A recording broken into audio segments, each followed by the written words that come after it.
All right. I think it's beginning to kill time here. I know the emails are going out and we're getting pushed out over socials. Super excited for the group today. Chris and I and the Supernova people have gotten to know each other over the course of the last few months. We've been trying to find ways to work together.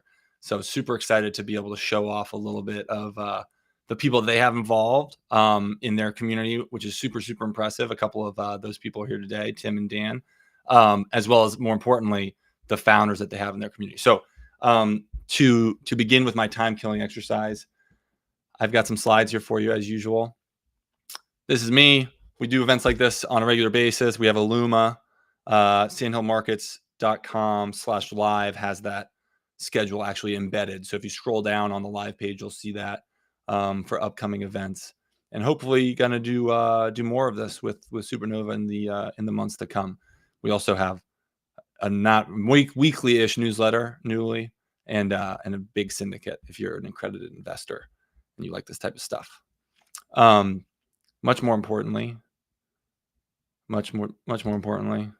here it is. Christopher Staley, co-founder, COO of Supernova. I'll let Chris say more about Supernova and really explain what they're doing, but it's super exciting.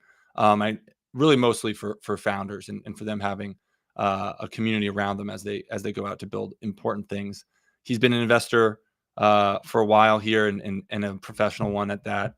So I'll let him kind of do a better job of it because he's going to do an intro before we have the other two panels come up, and he'll be kind of co-emceeing with me. I'll pass the mic to Chris pretty early on and let him take over.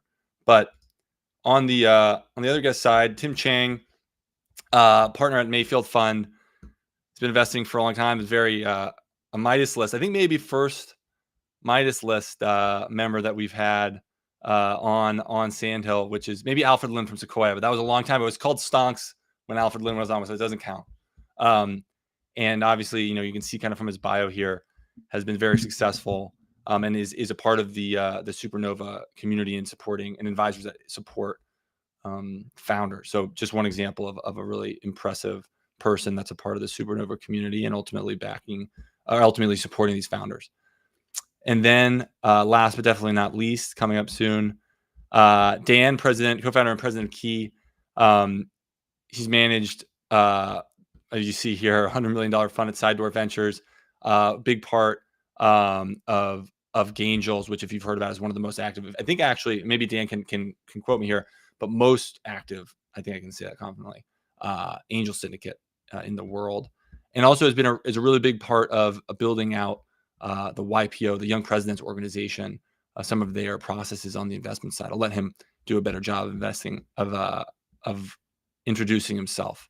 So with that, I stumbled through the slides a little bit, but I think that Chris will make up for it.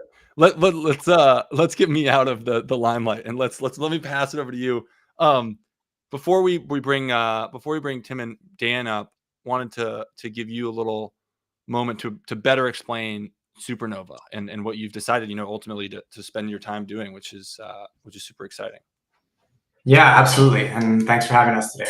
It's exciting to be here and be a part of the demo days and hopefully look forward to more of these together. To answer your question about Supernova, without going into the full backstory, we started Supernova a few years ago really to solve the advisory problem in the startup space. There's so many startups that are extremely inefficient on their cap table as it relates to advisory talent and that haven't had the right access to wisdom and guidance and resources and networks over the years from their existing advisors, and so we built a community primarily of exited founders, and so we have a little over 200 exited founders now, and about 75 operators that have been senior executives at Fortune 500 companies that through our community support a handful of handpicked companies that we back every year. They're typically, well through their Series A pass or around about their Series A pass and are scaling from there. And so we're part mentorship, part advisory, part investment coming soon, and many other things. It's really cool to hear and you breeze through the very hard part of building a curated community, which happens slowly and very intentionally. which is, I think now you look at communities like what you've built, and we'll hear a little bit from, and really excited to hear from the panelists and the founders who are great examples of that. But ultimately, it takes time to build out that kind of that density, right, of founders and advisors to make it valuable. It does. Like, building community is not easy, and ultimately our interest is just getting, founders that we really believe in, the best access to founders that not only have experience in their industries and their space, but also have like cross-functional expertise and wisdom and experience necessary to help address founders' biggest challenges right now, which, as we know, from 0 to 1, or from pre-seed essentially to Series A, are very different than once you're scaling. And the decisions that you're making are accounting for potentially millions of dollars of swings on your balance sheet and in your P&Ls, and there has to be more accountability in that process. And so we're really excited. We're still in somewhat of the early days of Supernova, but there is a lot of great things to come, and a lot of founders that have come to the community and said, hey, we want to play a role, we want to be able to give back, and also, like,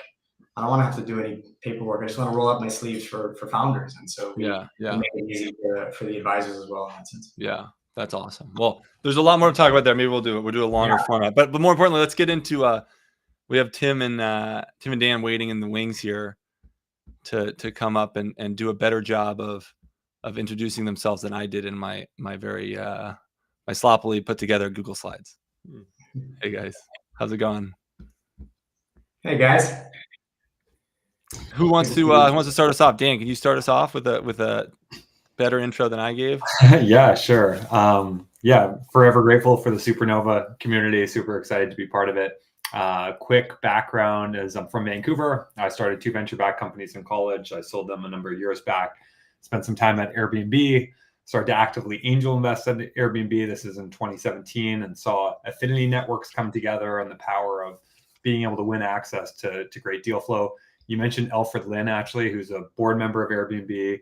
He was one of our first fireside chats that we hosted for our community. And I built a similar community for EO and YPO alumni. There's a stat, if the members of YPO made up a country, it'd be the 3rd largest GDP in the world. Super powerful group. So I've been working with Supernova to mobilize amazing talent around any of their portfolio companies by leveraging the EO and YPO networks. And Alfred Lin was my first ever EO YPO fireside chat. So I didn't know this Alfred Lin connection when I came in. This is not a plant. Yeah. I have a very strong recency bias, so it's just the fact that you brought up Alfred Lin. Good. He's my main name drop in my introduction here. So same, apparently. Yeah. Over to you, Tim. Yeah. All right. Thanks. Yeah. Great. Alfred's actually a longtime friend as well. So lots. Yeah. Okay. Cool. The Valley is a very interconnected place. Did you buy pizza off of him in the dorm room, or did you know that story? Yes, I know that story. We didn't do that, but I think we were also co-founders of the Modernist in San Francisco, if you know that. There's a small cadre of Asian American VCs and founders, and we were kind of part of that crew, helping Steve Chen with the Modernist and others. But yeah, it's good circles. So I've done a 22-year stint in early stage venture. Rally makes me ancient and a dinosaur. So a big caveat of, like, whatever knowledge I have, if I'm referencing past companies, deals, etc., that may be as recent as now, all the way to 20 years ago. And it's amazing how much actually the state of venture capital entrepreneurship has evolved since those days. It's a very different industry in many ways than it was back in my time. I was at the tail end of venture as more of a graduating from cottage industry, more of an apprenticeship, long time kind of business, and it's, I think, really evolved and had a lot more flavors, a lot more automation, things like AI coming into it, a lot more institutionalized in many ways too. So yeah, I'm constantly learning and trying to stay very humble and beginner mindset of even the state of the art with startups these days. But most recently I was a Mayfield Fund as a managing partner, have now downshifted to venture partner in my semi-retirement, but am part of Supernova's network, very actively directly working with founders, which is actually my sweet spot, my zone of joy. Honestly, it was tough sometimes sitting across from the table as a fiduciary holding board member, venture capitalist. Sometimes it just can't help but take on a more adversarial tone sometimes with founders. And so I was really keenly aware of it. And yeah, hardest part of my job was saying no, because I naturally am very optimistic. My human design type is a generator, for whatever that means, so those of you into woo kind of things, but I love amplifying other people's ideas. And so my greatest joy is helping founders brainstorm, work backwards from their dream visions, breaking it down into baby steps, KPIs, metrics, those sorts of things. So I get to enjoy that part of my nature through Supernova, working directly with startups as a advisor, independent board observer, consultant. Thanks. Really, really awesome. What a cool and great. I know this isn't by chance, Chris, of having chosen Dan and Tim as great representatives of what a powerful network you put together on the advisor, investor side of Supernova. But what we're here for today is to hear from some founders and to get to the heart of it. I'm gonna take more of a back seat. I'm gonna pass the mic to Chris, who will kind of run it, MC it with Dan and Tim in the on these, but to just give a sense for everyone in the audience of how it'll go down. We'll have a founder come up, they'll talk, there's a combination of talking and presenting. They'll have, 5 to 8 minutes of, well, we're not going to drop the curtain on anyone. It's pretty loose, for them to talk about what they're building, why they're building it. And then Jesse will push Chris and Tim and Dan back onto stage, ask some questions more about getting to know the founder, getting to know what they're building, less about, why'd you screw this up? Why aren't you doing that? Right. It's definitely much more not Shark Tank, the opposite end of the spectrum of Shark Tank.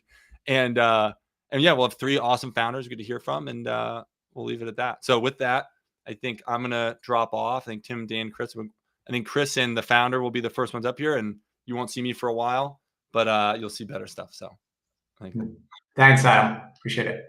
And Tim and Daniel, thanks again for joining. We're really excited to have you both. And first time the 3 of us actually get to do a panel together. So I'm excited. I'm excited to see what kind of questions we pull out with founders. With that said, as Adam said, we have three founders today that are going to be joining us, and we're really excited to introduce all of them. We're big believers in all of them. The first one, and so just before I forget, I think and Adam, you jump in if I'm off script here, but if there are any questions in the audience, please drop them in the chat if you're able to, and would love to be able to field those in between pitches or at the end, whichever way is useful. Yeah, and that's for you. If you're on sandhillmarkets.com/live and you have a question, just jump over to LinkedIn or to Twitter, where we're also live, and that has the easy kind of commentary and question functionality that'll automatically kind of pull up for us, and we'll pull stuff out as is relevant and convenient. So if you're on, the note is that if you're on LinkedIn or Twitter, it's really self-explanatory. If you're on sandhillmarkets.com/live, you have to go to one of the social platforms to type the questions in. But yeah, with that, I'll get out of your hair. Awesome. Well, thanks for that, Adam. And so without further ado, I would love to introduce the first founder, a very special founder that we've known now for a while. Her name is Catherine. She's the founder of Apollo Neuroscience. And Apollo is officially, the way I like to say it is, it's the first wearable device that actually does anything. All the wearable devices that we know and that we've used are great indicators and telling you how you should be living your life and what you should be doing, what decisions you should be making.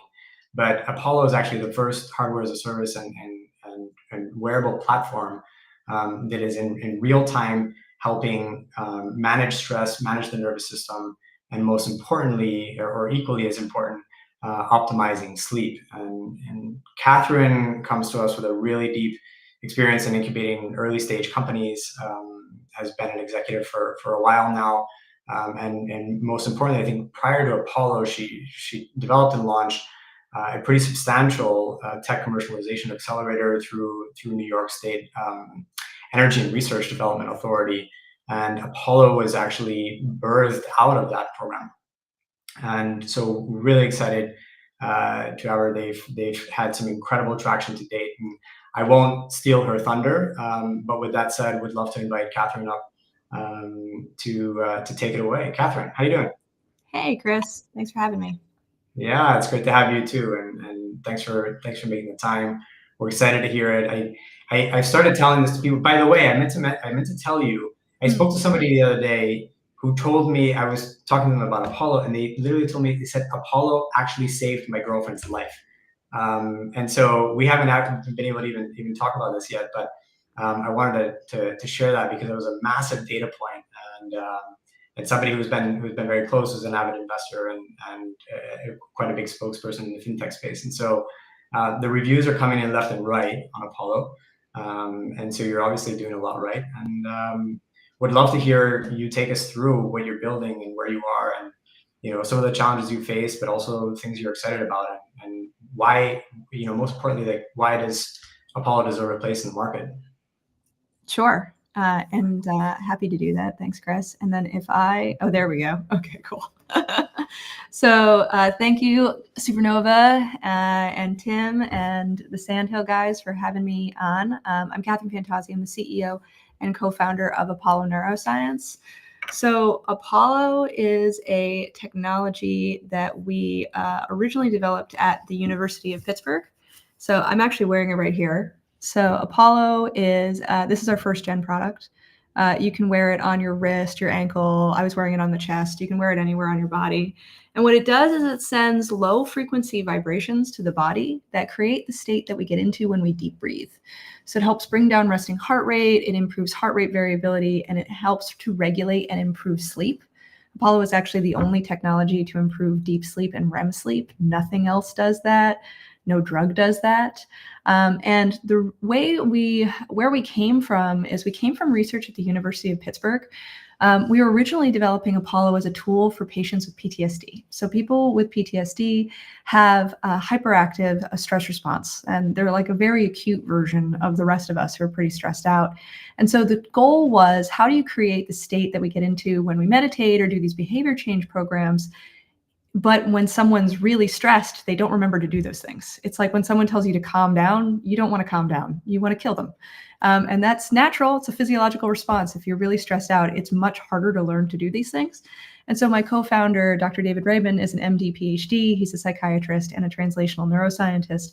And he's working on a tool to help create that state of safety in the body that we get into when we deep breathe, but through our sense of touch. And so when we're talking about like the size of the population here, we're talking about over $100 billion market. More than 3/4 of Americans have physical manifestations of their stress, meaning that they feel stress so acutely that they get sick from it. And more than half of us can't sleep, and 1/3 of us are diagnosed with an anxiety condition. And so Apollo is on a mission to improve people's well-being naturally through our body's natural response to soothing touch. And just how this works, all of these symptoms that you get from stress, so sleep dysregulation, high resting heart rate, flutters of panic, all these things happen and are worsened by dysregulation in your nervous system, which comes from being stressed out all the time, which the majority of us are. And so just as a note, Apollo is a consumer product. We launched in January of 2020. But we've also had 13 clinical trials completed, which comes from our research background. And what we found in both the lab and the real world is that Apollo improves our sleep and our cardiovascular metrics as much as meditation does, but passively. All you have to do is wear it. And so we're talking 30 minutes to an hour more sleep a night. The way it works is, and again, this is our first gen, but it just works anywhere on the body. So you can put a band on this and wear it on your wrist or your ankle. I wear it on my ankle when I sleep.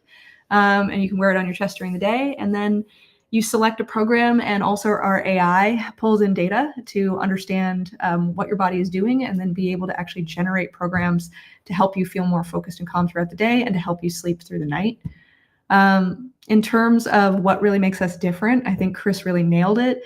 There's plenty of data trackers. We know them. There's Fitbit, there's the Apple Watch, there's Oura Ring, there's Whoops. And what they have in common is that they're very useful tools for telling us about what's going on in our bodies, but they don't act. And so what really makes Apollo different is that Apollo writes. We use data to understand what's going on in your body and then actually generate a therapy to help you calm down, to bring your resting heart rate down, to improve your heart rate variability, which is this key metric of resilience in the nervous system to stress, and to help you sleep. And on the sleep side, just to give you guys some perspective of what I'm talking about here, this is my sleep from last night. So we launched an AI We launched this about a year ago as a premium subscription. Right now, you buy an Apollo device for $349. This is a $99 annual subscription. We have an 80% renewal rate. So customers a year ago, 80% of them have renewed their annual subscription. But what it does is that's my sleep, and all those little purple ticks are when I was going to wake up in the middle of the night. And the device's AI predicted I would wake up, and it turned on a gentle frequency to help me stay asleep. And that's how much more sleep I got last night, which is almost an hour, which I can tell you as a founder is a gift. And so that's really what differentiates Apollo from other technologies. That's just listed here. And then in terms of slides take a little bit to load. In terms of the IP, we have 14 issued patents. So the way we set this up is that our core patents cover the range of frequencies and the way we deliver these frequencies through anything that vibrates. So as you'll see, if you download the Apollo Neuro app on iPhone, we can do a subset of what the device does on the iPhone, and more to come there. And then also the closed loop system. So pulling in data to understand someone's state, that they're under stress, their heart rate is high, that they're going to wake up in the middle of the night, and to be able to intervene. And we have 23 more active applications that are ongoing to protect the IP.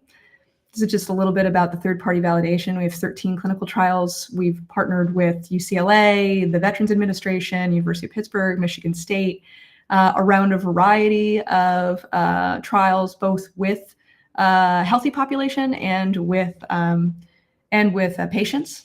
I think just on the financial side, key thing to note is that Apollo will be profitable in the fourth quarter. We had a 76% gross margin in March. And we basically have really good margins on the device that continue to improve over time. And we're also growing our subscription revenue. So like I mentioned, 80% of our customers who subscribe continue to subscribe after a year. And people really use their Apollos a lot. People, average daily use of the product is 4.5 hours a day. For those people who have the AI installed, they're using it 8 to 9 hours a day to regulate stress and to regulate their sleep. And then this is just a little bit about the AI I described and how it works. In terms of traction, we have over 125,000 customers.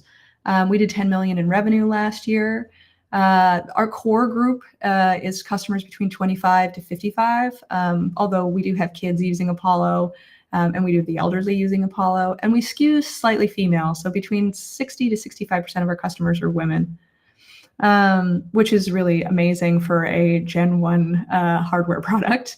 This is a little bit about the retention. And then in terms of, I think it's something that's really important to note about Apollo is that Apollo can work on anything that vibrates, and we have IP to cover that. So we're expanding beyond our own device with proving out our platform strategy. So we're going to be putting Apollo on the iPhone. You can already, if you download the Apollo Neuro app, try Apollo on iPhone. And from there, we go ahead and we build Apollo onto the API so that other companies can build on our platform. So for instance, we are partnered with Oura Ring. We have an official partnership with Oura Ring where we intake Oura data to close the loop to help improve people's sleep and our heart rate variability. And we have a focus on women coming. And we also have built partnerships. We have a letter of intent in hand from a over $200 billion pharmaceutical company to co-market Apollo in 2025. That's our next gen that's coming in Q4 to about 50 million person audience in 2025. And this is just a little bit about the revenue and how we're growing it. So our revenue in terms of recurring revenue grows over time because we have so many people continuing to subscribe from one year to the next, but also because we're building on the API. So as you can see in the financial slide here, we essentially get to profitability this year just based on our current unit economics. Our recurring revenue grows as a percentage of revenue in 2024 and 2025 naturally as we increase our sales. But as we go into the out years, our API allows other people to build Apollo's platform, our AI and our technology into their systems. So your bed, your iPhone, your Apple Watch, making our technology accessible for different use cases to help people calm down and get better sleep and feel more well. And just in terms of the team, we have a team built obviously with my co-founder who is an MD PhD, but also Alan Canestraro, formerly of Apple and of Meta, and other team members that all hail from Facebook, Amazon, Google, the works. And so we've got a really strong leadership team bringing our next generation product to market. Thanks, guys. Amazing. Thank you for that, Catherine. That was great. And out of all the things, out of all the important things you said, I have to say that like getting the hour of additional sleep a night from founder to founder is probably one of the more impressive things, because an hour of sleep, I think, for a founder at night is like 10 hours of sleep for some other categories. And so I can definitely resonate with that. And really exciting to hear that you guys are focused also on profitability this year, and knowing that sustainability is important. I mean, we've seen so many companies in the health and wellness space, especially in the last 10 to 15 years, prioritize, extreme growth over, solid sustainability. And I think at the end of the day, one of our big hypotheses, sustainability creates stronger connections with your consumers over time, which is exactly what I think you want. And so thanks for that. And maybe I'll turn it over to Tim and Daniel. I'm not sure who wants to start, but I'm sure that there's some questions for you. Sure, I can jump in. That was awesome. First of all, I'm your target audience. I'm very excited to get started after this pitch. I have a toddler and a second on the way end of May. So if I heard your pitch earlier, I probably would have asked if someone pregnant could wear it, but and they can. Okay, wow. Yeah, so that's why we went with vibration over other ways to stimulate, is because vibration is universally safe. So elderly, children, pregnant women. I actually have a lot of stories of women using it during delivery to help them calm down during the delivery process. So yes. Wow. So there's still time for me. There you go. My partner, I should say. There you go.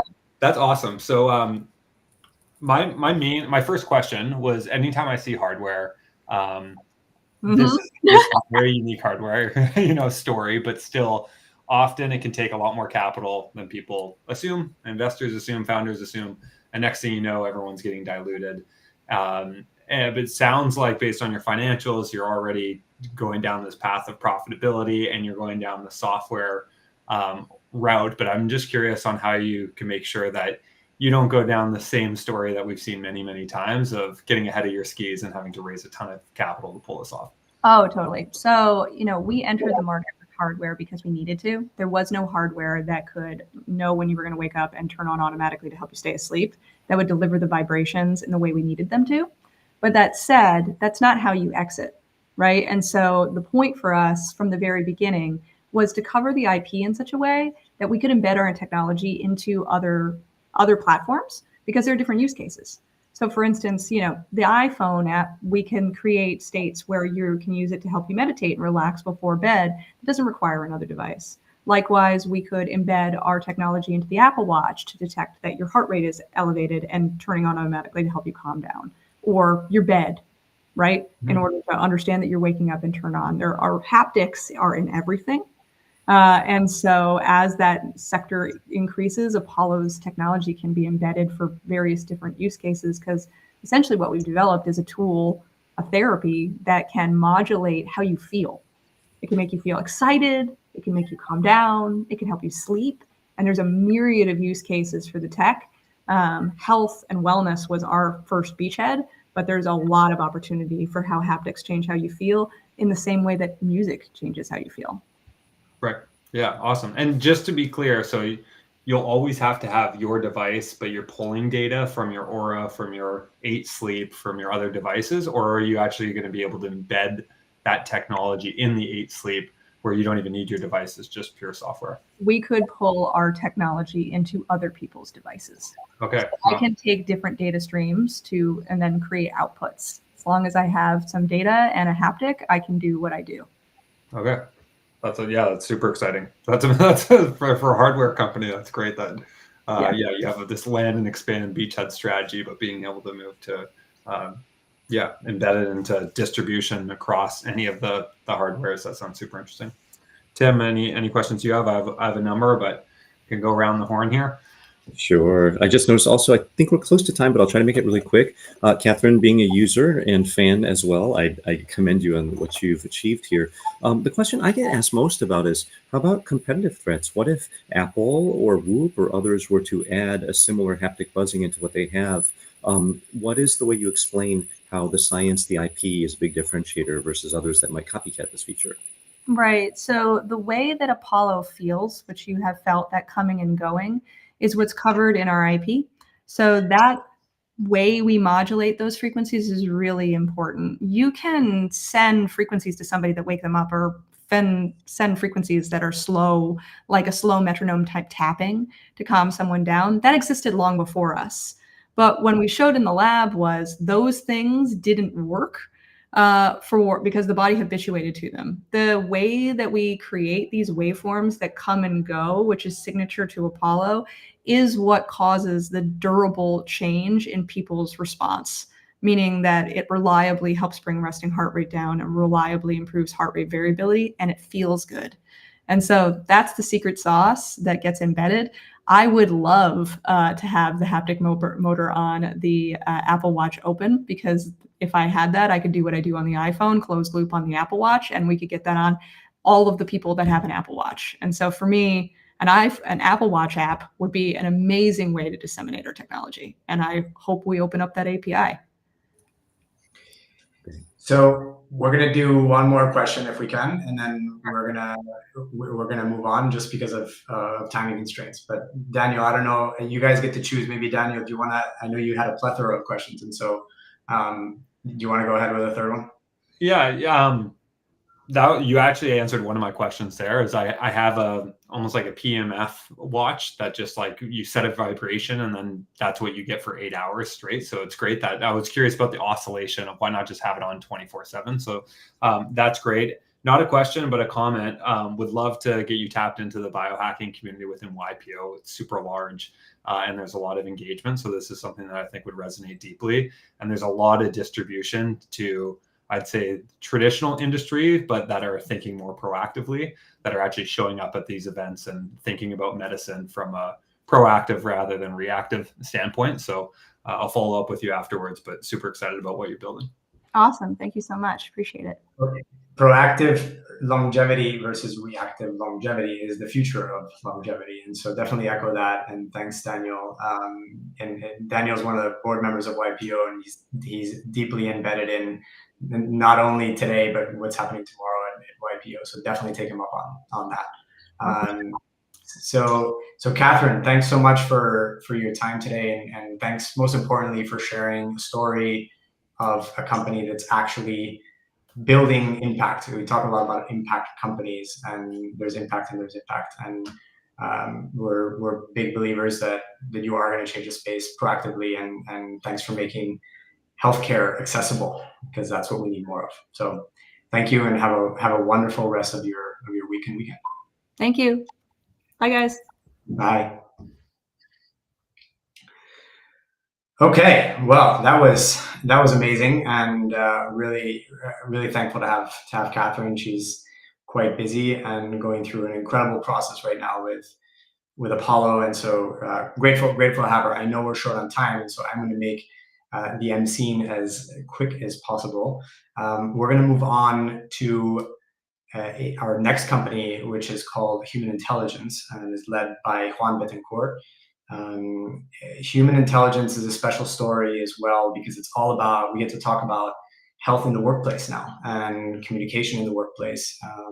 And Human Intelligence is quite a unique platform, because it's one of the only B2B enterprise software companies in the future of workspace that's again actually making a real impact. And they use a number of things, including AI and psychometrics and a bunch of other things that Juan will tell you about, to improve team collaboration. So the one question to put in the back of your mind as you're listening to Juan is, like, imagine if you had, almost like a crystal ball and the perfect way to communicate with every single person in your organization, and you had complete and total harmony every time you exchange communication. What would that look like? And in some ways, people call it human intelligence. So without further ado, I would love to bring up Juan, so that he can share a little bit of his story and what's going on in human intelligence. Hey, Ron, how you doing? Hey, Chris, thanks for having me here. Thanks, David, Tim, and Sandhill and Supernova as well. Yeah, thanks for being here, and thanks for sharing the space and the story. You come from a coveted background of executive positions at major companies. One of which being Puma, by the way, which I have for another day. I have tons of questions on Puma versus Adidas because I was close to the other side of that story, and there's some. I know that there's some really fun background notes on that, but. Without going any further, I would love for you to take us through what's happening at Human Intelligence and where are you guys today and what's next and how does AI play into the whole picture that you're building with, and then we're gonna fire some questions at you, make sure we get it all out.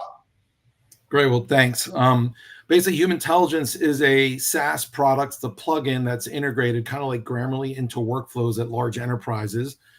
Distributed workers use our tool for better collaboration. So we call it AI for smarter collaboration. We combine psychometric tools like the DISC, the Myers-Briggs, those types of scientific tools, which are often a one and done model, into workflows of Teams, Outlook, Zoom, Slack.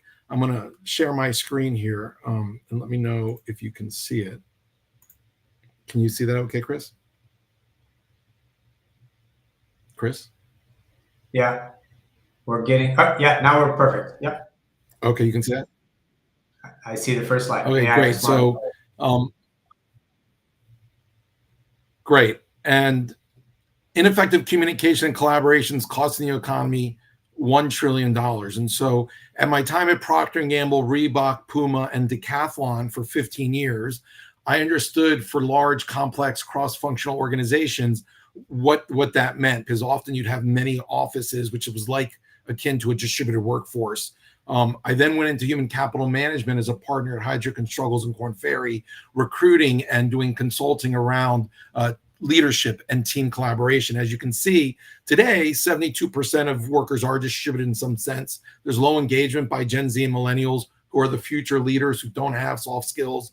And if you look at the top right, email friction costs $12,000 per person per month in terms of 38% of emails causing friction. We've all been there when we've gotten an email that doesn't really land well for us, or vice versa, us to others. And then the bottom right, unproductive meetings cost $100 million for every 5,000 people.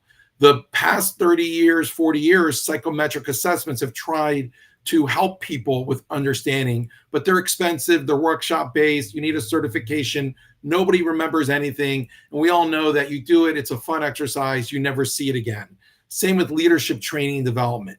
And so what Human Intelligence has done, it solves all those problems with a psychometric solution.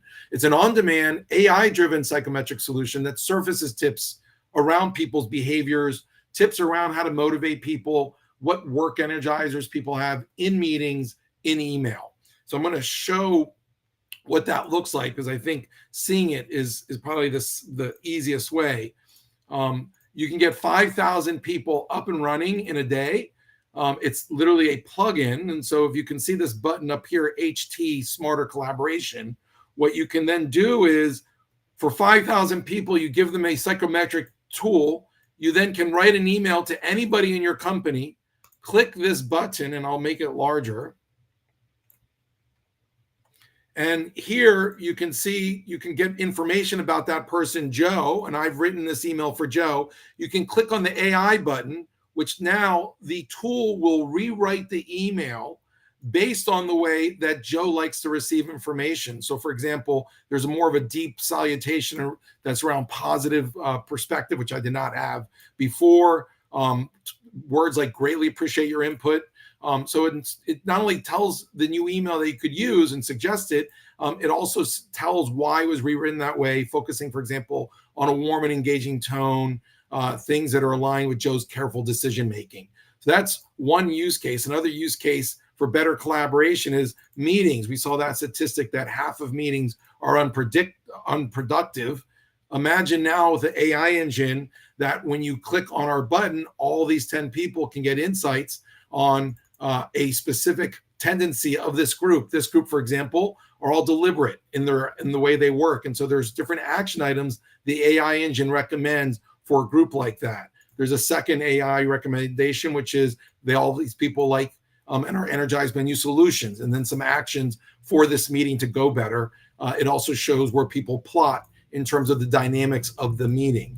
And the third use case I want to share is here. If you click on the button Human Intelligence, up here, this panel opens up on the side, again in the workflow, where the AI will suggest group strengths here, action items here, and inclusion tips. And if there's friction with someone, you can click on them and get insights about how to communicate with that person, motivate that person, a side-by-side with them, as well as share for the whole team what the people look like in terms of demographics and team dynamics. So if you're working with this group of people, you can actually pull up the behaviors of a group and actually right there in the meeting, talk about the strengths and the weaknesses of that team and how best to work together.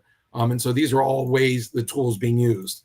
In terms of traction, I think I'm back to the main screen. In terms of traction, we have over 75 clients, some of the larger ones. We have Accenture that have agreed to sign an MSA for all 600,000 employees to be rolled out next year. We have 3,000 people at United Healthcare, a large hospital chain called Baptist Health. We have all of Coca-Cola in North America and South America, and small trials with a couple hundred people at Wellstar, Home Depot, Invesco, and Inspire Brands, and a few others.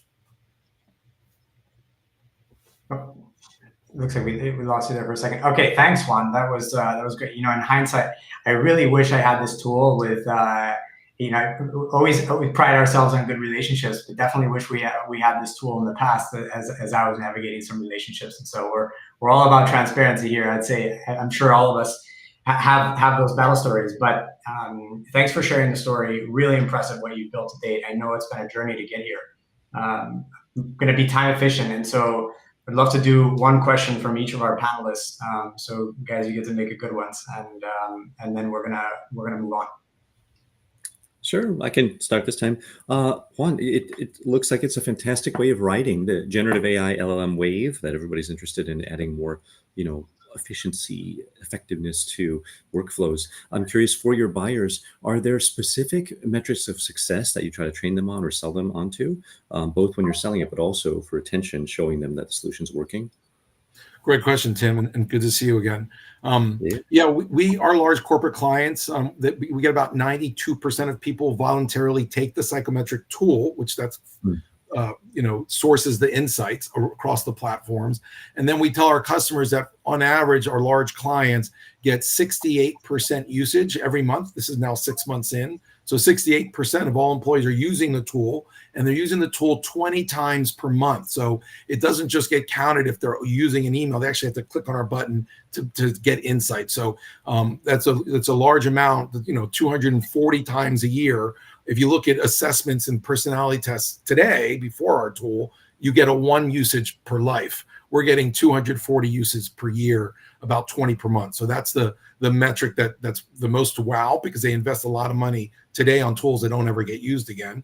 And the other metric is we do a survey, and 92% of people believe that every month on average, it helps them work better with their boss and other people in the company. So there's a self-reported qualitative number of 92% people feel it helps them on their job collaborating better. Yeah, okay, great. That's interesting how you finished that up, Tim. My one question that I wrote down as well, if I was only going to ask one, was all around case studies. So it's great that you answered that at the end there. And it's always nice when you can actually reference the exact company as well, where you're like, this is what we did for Coca-Cola. But clearly the fact that you've closed 75 different accounts means you're doing something right. I'm curious if there's enough data in the world, especially how the world's progressing right now, that you'd be able to apply this externally and not just internally by making assumptions based on public accessible data from wherever you might be able to get that from. Do you see this tool always being internal only, which is obviously a massive TAM, or do you think this could be used as a business development feature as well? That's the number one question we get from all of our clients. And after about 1.5 years of that question, we finally said, okay, we got to develop that product. So we actually now have a product that it does. So our psychometric tool, when you take the test, it's 93% accurate. So internally when you're writing to somebody, it's using a 93% understanding of someone. Obviously, when you're doing business development or sales, you're not going to give a 10-minute psychological test to the person you're writing to. However, we have over 2 million people in our database, and we have over 680 different job category and levels. And so now what you can do is write your email, pick the job you're writing to, pick the role of the person you're writing to external to your company, and at a 35% accuracy, most likely it'll be rewritten to that person. So if it's somebody in procurement who's a VP, we have probably 100 people who are that level. We average out all of their profiles to get a directional understanding of how better to write the email. So we now do it. It's not as accurate as the internal rewriting, but it is still better than nothing. And so we do now have that product live. Awesome. Great. Thanks, Juan. That was incredible, and thanks for sharing the story and also a little bit of the future vision to come. Not a lot of founders always share that, and so thanks for giving us a glimpse. And I'm sure we'll be in touch with you soon. Have a wonderful rest of the week, and thanks again for joining us. Thank you so much. Okay. Now, lastly, and I'm sensitive that we only have about 12 minutes left here of everybody's time. Let's bring up Paul from Healthy Young Minds. I won't bore you too long with my version of the introduction. I'm gonna let Paul get at it as soon as his camera is, I think, available.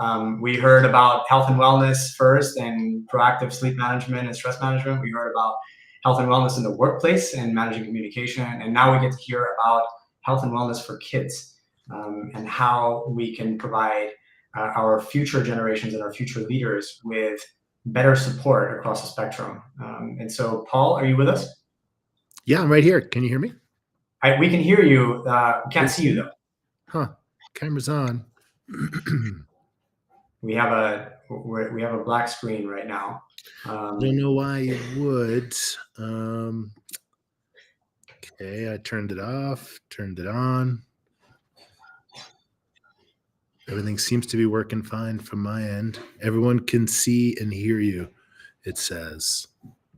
Okay, well, I mean, maybe we just start with camera off for right now, and if your camera decides to come back around, then great. But Paul, you've been a 4-time founder. You started the Vail Mind Center. I mean, talk us through the Healthy Young Mind story. It's such an emotional story, as well as a massive business case and an incredible company in the space. And so talk us through, maybe in the next 5 minutes, what you're building at Healthy Young Minds and what's to come, because then we'd love to, I know that the panel is excited about a few questions for you. Yeah, sure. Well, I'm just thrilled to be a part of this presentation with so many great founders, and thanks, Chris. I appreciate it. Well, as you mentioned, I've been an entrepreneur, but I've also been an investor for about 30 years. I've had successful exits in both those roles. My wife and I have 3 young kids. They're 10, 12, and 14, and our oldest has autism. And we live in a rural community in Colorado that was a therapy desert. So 6 years ago, I put my career on hold and started a pediatric behavioral mental health clinic, in person, brick and mortar, and offering occupational therapy, speech, ABA, counseling, testing and diagnosing, art therapy. It was a collaborative model, or is a collaborative model, that addresses almost all the behavioral mental health needs a child could have, short of med management. Well, one of the things I did at the clinic was I enrolled us in Medicaid, and wow, that was quite a challenge, I have to say, as a little clinic, to engage with the Medicaid system. But I stuck it out and figured it out, and I'm glad I did. Turns out 70% of the kids that we see are on Medicaid, and you may not know, but over 55% of all the children in the United States are on Medicaid. COVID comes through and put everyone onto virtual, and it was just amazing how well the kids did. Getting their services virtually was deeply impactful and just worked really, really well. So, I looked around the country to see who was doing it, and I could not find much. And that's been my background, is scaling businesses online. So I decided, my gosh, if we can have this kind of impact online, there's so much more we could do. So a little over a year and a half ago, I founded Healthy Young Minds, brought a phenomenal team of folks together. And we launched here in Colorado with those same group of services, also music therapy, and set out to provide the highest quality care possible. And we found unequivocally that the virtual delivery of these services is as good and often better than an in-person model. And there's a lot of data that supports that now as well. But I carried along with us that model of serving Medicaid. And, part of my success in the past has been really understanding the best business models to invest in or to go after as a company. And Medicaid is our focus. They are the largest, most reliable, and highest margin payer. So if that is Healthy Young Minds model, it is to engage with the Medicaid system across the entire United States. So from a metrics, financial metrics, and what have we been able to achieve, in a little over a year, we've gone from 0 to about 3 million in ARR. Just in Colorado alone, where there's 450,000 kids on Medicaid. What's happened over the last 2 months, though, is super exciting as we've expanded into Texas, Florida, and Ohio, Georgia, and California. We've gotten Texas, Florida, and Ohio's Medicaid operational, and we have contracts, deep contracts across all those states, which took our serviceable market from Colorado at 450,000 up to 5.5 million. So we're starting to scale even more rapidly. And I think what's really one of the most impressive, or I don't know, things I'm most proud of, frankly, is there's no way you could impact this challenge with children's mental health with philanthropy or grants. What we have is a business model with actually very high margins that's really highly scalable. And just to give you an idea of our metrics, we're at a blended margins of 55%, an LTV that's about 8 times our CAC of 182. And we're beginning to increase all our partnerships with pediatric organizations. And when I look to the future, what I see is just a really highly scalable model that, frankly, health systems across the United States have a giant hole in their services that we fill, frankly. It is those pediatric services. It's the behavioral, ABA, the counseling, testing, and diagnosing. So this is, it's a really exciting time for us. I'm thrilled that the model is really, really working. And we're on track to get to over 7 million in ARR by the end of the year, get into profitability in Q1. And I'll say, we are raising a round now. We're raising a $5 million round, and 4.3 of that have been taken already. So there's only 700K left. But given the short time, I should probably just pause and let you guys ask some questions that may come up. Thanks for that, Paul. You beat me to it. I was about to ask. I knew you were at a tail end of a round, and I think you recently also just got a commitment, and so would love for you to maybe share more of that through some questions. But I will let Tim and Daniel, whoever wants to go first, maybe start us away. We have a couple of minutes here for some questions. Sure. Curious just on the terms of that round. Congrats on having it almost fully subscribed right now, and if there's any other investors that you might be able to share, or any signaling effects outside of the amazing metrics that you already just shared on the call. Yeah, so there's it's a 25 million pre are the terms, and I will share what's happening. It's coinciding with there's a $1.5 billion telemental health company that is now in due diligence on us, and it's looking like we'll probably get an offer of some sort in the coming weeks, and really at a kind of a crossroads to decide what's our next step, because it's so early in the process. Investing in our scaling and growth right now makes the most sense to me, but it's really exciting to have those eyes on us right now, because I'll tell you that the reason that's the case, as large as that entity is they can't really operate in Medicaid, and we are bespoke for that model, and there's just practically no competition in the Medicaid space. And it is our model that's built from the ground up to engage with that system, and how huge it is that makes us so attractive. So I think that's about all I could share with you. Paul, one question just on maybe for the audience to clarify, because I know this is a murky area, but why is child and teen therapy so different than adult therapy, and maybe talk about like why nobody has really addressed this market, even though it's such a big market, potentially even bigger than the adult market as it relates to therapy. Yeah, sure. So these services, we serve 0 to 21-year-olds. We actually serve the parents often as well, because they need our help too. But we have a very high concentration of under 13-year-olds, and historically they've just been the most underserved. And I can't tell you why that's the case. I can tell you the challenges of providing those services across the country are that they're predominantly delivered by tiny little clinics, and it's that don't scale, frankly. And what I've taken with this model is my expertise on scaling businesses and bringing them online and leveraging all the benefits and unfair advantages, if you will, of a virtual model from an operational structure, to apply it to this really massive problem. Prior to COVID, kids' mental health was a growing challenge, and there's lots of theories, whether it's social media, all the screen time.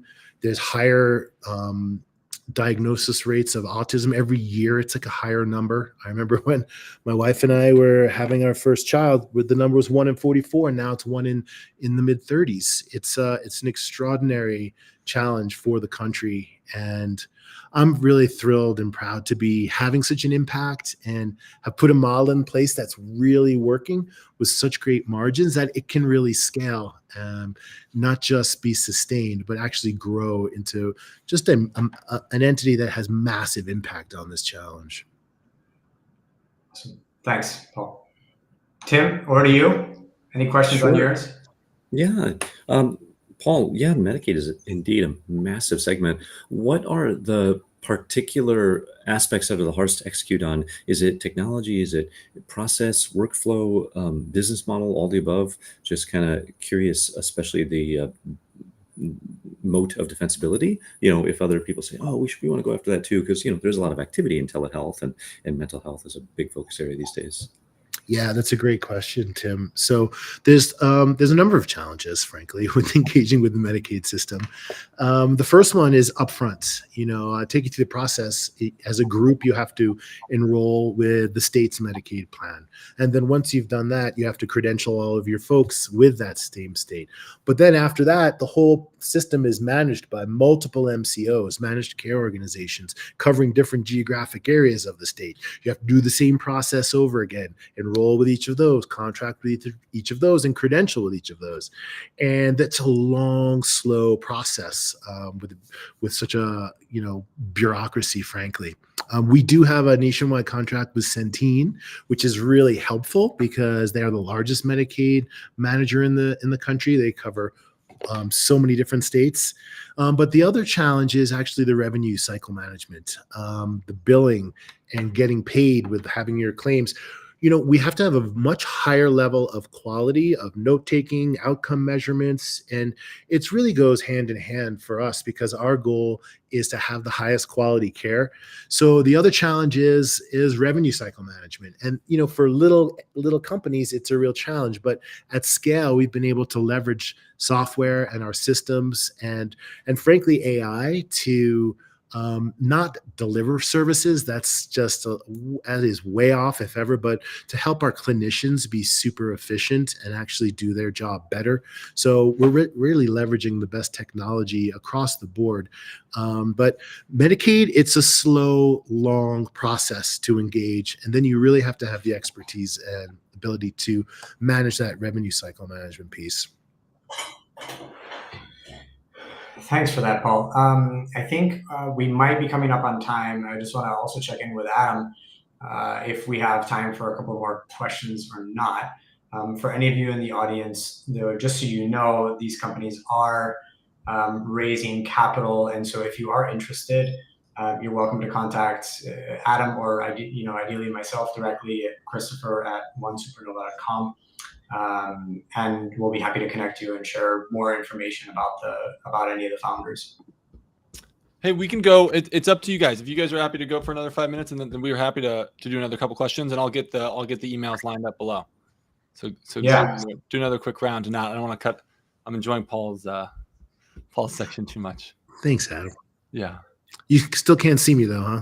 No, but he's great voice though. Voice. Thanks.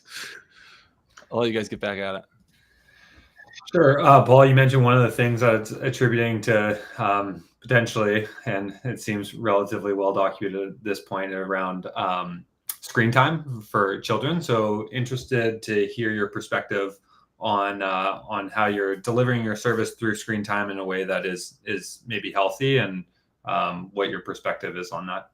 Yeah, that's a great question. So it's interesting, when you compare adults versus children and getting services delivered virtually. Our children grew up on screens, frankly.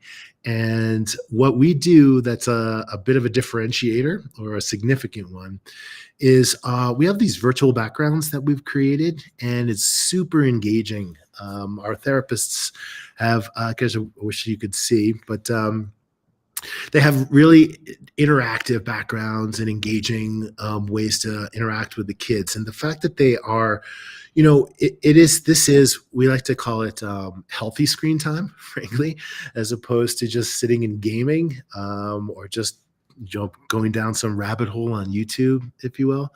But the fact that the kids have so much exposure to screens is they are able to attend really, really well and engage with the therapies that are going on. So if there's a silver lining from all that screen time is that they're actually able to really benefit from these services that are delivered virtually.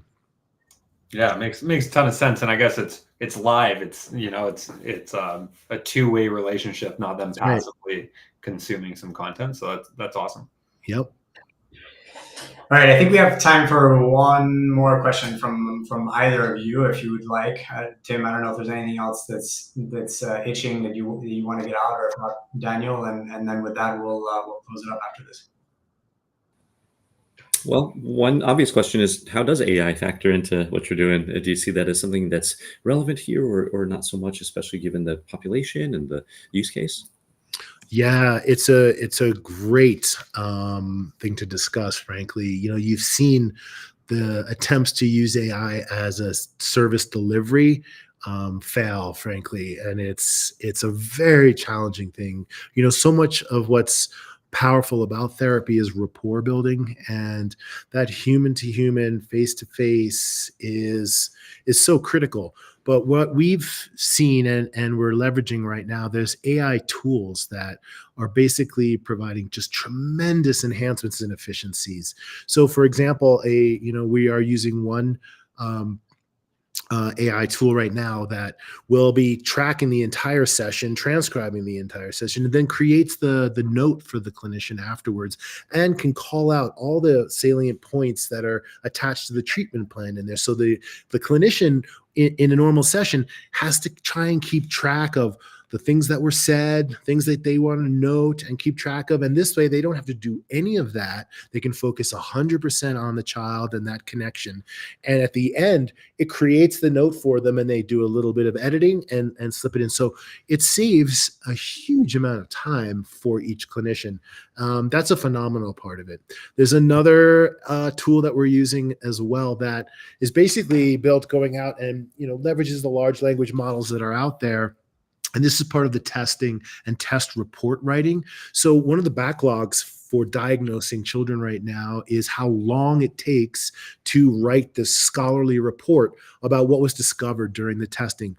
So using the exact same tested and normalized batteries that have been used for decades, we can then feed that data into the AI tool, and it comes back with a really great report that can be customized to the audience that's required, whether it's for the school, for an IEP program or a 504 program, or it's just to frankly take that diagnosis and understand and know what to do for your child. So I see AI as having a tremendous impact on this space, but really for as far as I can see in the future, it's going to be efficiency tools.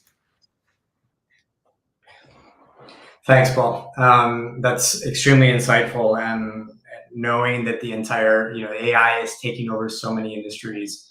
I totally agree with you, by the way, that AI can't do everything yet, and the personal touch of looking after our future leaders is definitely going to be well needed for some time to come. And so, Paul, thank you so much for sharing, and not only your journey, but also an inspiring journey for the future generations. And have a wonderful rest of your week and weekend as well. And Adam, thanks for coming back up. I know we went over time. No, it's not that tight of a schedule, but we'd like to keep it tight for people kind of in the audience.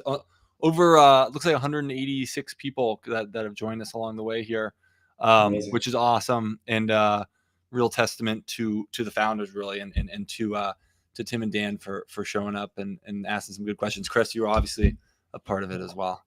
Yeah. But yeah, this was awesome, and we really appreciate it. Chris, I don't know if you have any closing kind of thoughts from my end logistically.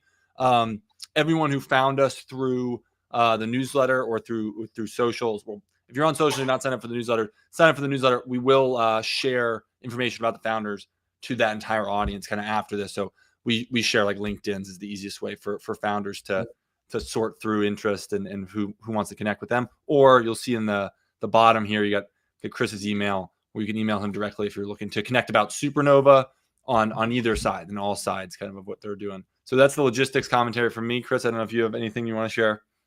Yeah, no, I mean, mainly, thanks for the space, and thanks for allowing us to bring up some incredible founders and investors and other founders that have had just really interesting experience. And to us, it's really about backing and building companies that have a purpose, and that means something to us. And so, thanks Tim and Daniel, especially for your time and for asking the insightful questions, not the boring panel questions. I really appreciate that. And Adam, looking forward to doing more of this with you, and sometime soon, for sure. Yeah, no, really enjoyed it. Thank you, everybody, and for everyone for showing up, and we'll see everybody soon, I hope.